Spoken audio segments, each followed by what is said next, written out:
भरोसा तोहरा बाते पे करी। फिर से बताओ कहली कहा कहा कहा। अरे यही के जुबान कैसे भरोसा तोहरा बाते पे करी। फिर से बताओ कहली कहा कहा कहा। नहीं छुए दे बच्ची कोनो सामान के आइल बानी ठान के।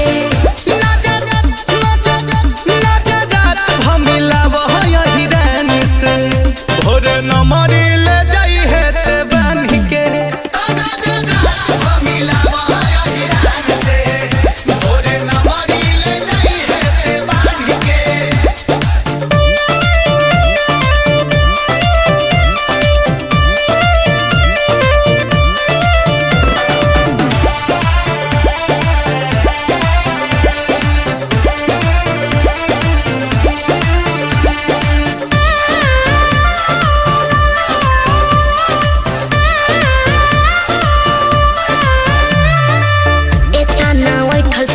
ठीक नहीं खे बाबू हमरा के जानी समझा छा छा। अरे हट बुझात नहीं खे का है ना सुना बोल एता ना बैठल सुना ठीक नहीं खे बाबू हमरा के जानी समझा। अरे हट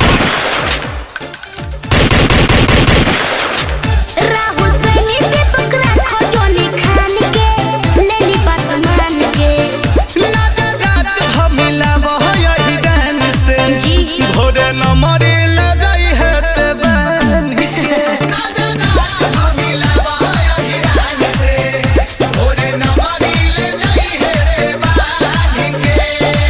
हाय धार चेक अच्छा डेरा सच में जी।